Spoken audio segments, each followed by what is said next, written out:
Los judíos de Etiopía han creído durante mucho tiempo que descienden del rey Salomón a través de la misteriosa reina de Saba. En el capítulo 10 de Primera de Reyes se dice que esta reina viajó a Jerusalén para experimentar por sí misma las riquezas y la sabiduría del rey Salomón, hijo de David y el más grande de todos los reyes hebreos. Si el acontecimiento tuvo lugar, probablemente ocurrió entre el 965 y el 931 a.C. La reina trajo una caravana repleta de lujosos regalos y pareció quedar prendada del propio rey. La reina de Saba le dijo a Salomón: el informe que escuché en mi país sobre tus logros y tu sabiduría es cierto, pero no lo creí hasta que vine y lo vi con mis propios ojos. En efecto, no se me dijo ni la mitad. En sabiduría y riqueza ha superado con creces el informe que oí. Qué feliz debe ser tu pueblo. Qué felices son tus funcionarios, que están continuamente ante ti y escuchan tu sabiduría. Alabado sea el Señor, tu Dios, que se ha deleitado en ti y te ha puesto en el trono de Israel.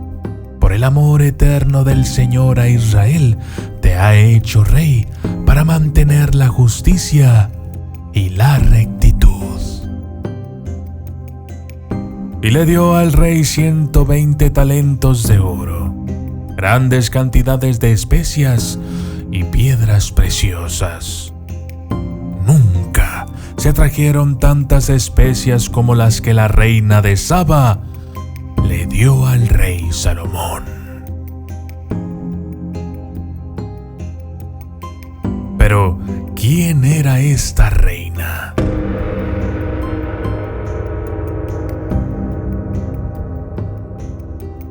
Este es el problema.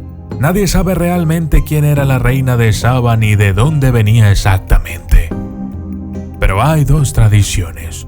La primera, según las fuentes árabes e islámicas, la reina de Saba se llamaba Bilquis y gobernaba una nación en el sur de la península arábiga.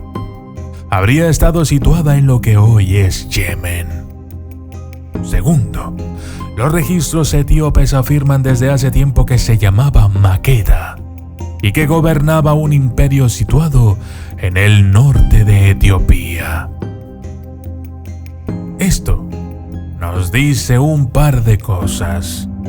La número 1, la reina Sheba o Saba podría ser de piel oscura.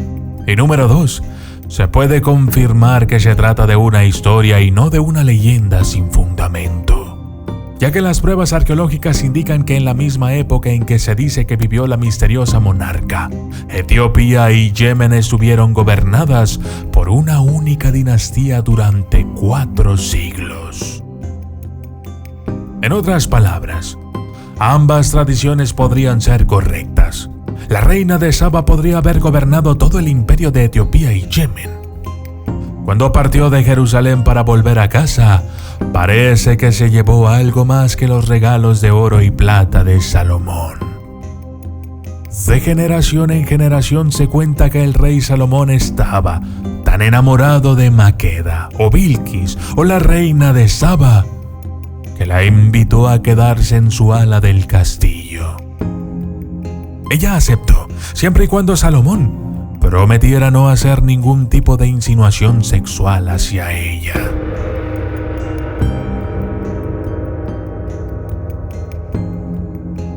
Salomón accedió, pero, dada su naturaleza, también hizo una exigencia. Dijo que no buscaría una relación física mientras ella no tomara nada que le perteneciera. Cuando ella dijo que sí, la invitó a cenar, pero Salomón era astuto. Pidió una comida picante y salada que ella, obviamente, disfrutó. Luego, le puso una jarra de agua junto a su cama. Cuando ella se despertó con mucha sed después de tan rica cena, bebió el agua y cayó en la trampa de Salomón.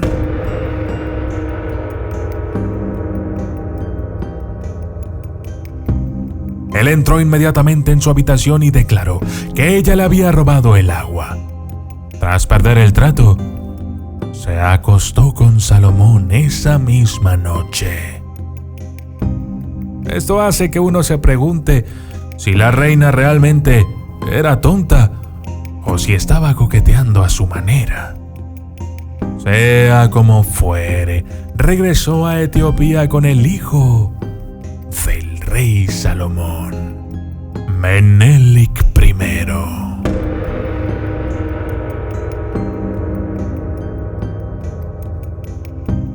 Las canciones del rey Salomón. Los ecos de esta aventura amorosa aún resuenan en los pasillos de la historia bíblica. Es posible que Salomón haya sido golpeado tanto por el amor como por la lujuria.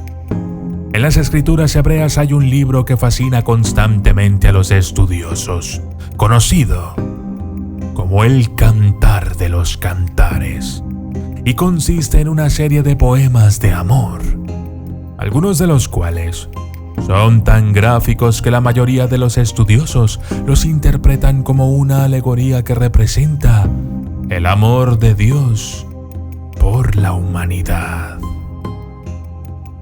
En los círculos cristianos suele interpretarse como una metáfora que representa el amor de Dios por la Iglesia.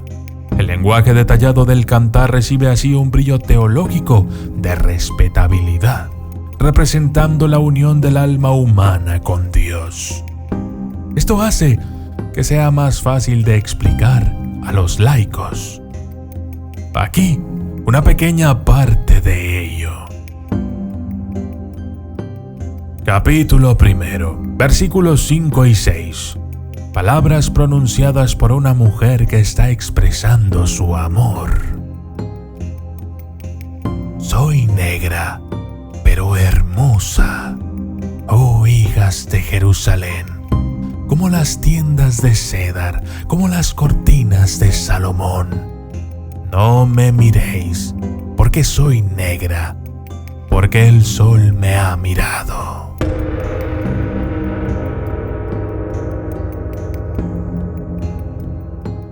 Hermoso, ¿no? Parece pues que Salomón, si es realmente el autor de este cantar, tuvo un romance con una mujer de piel oscura. ¿Por qué no sospechar que el objeto de sus deseos era la reina de Saba de Etiopía? Hasta el día de hoy, muchos etíopes creen que la legendaria Arca de la Alianza se encuentra en uno de sus templos. Se ha convertido en un elemento básico de libros y documentales de televisión. Haile Selassie, príncipe heredero y regente de Etiopía, se refería a sí mismo como el león de la tribu de Judá, hasta su muerte en 1975. Podrían ser ciertas las leyendas de que Menelik, el hijo de Salomón, regresó a Jerusalén de adulto, probablemente para reunirse y conocer a su padre por primera vez, y de alguna manera volvió con el Arca de la Alianza y, tal vez, con copias de las escrituras hebreas. Si es así, se podría argumentar que una de esas escrituras era el libro de Enoc.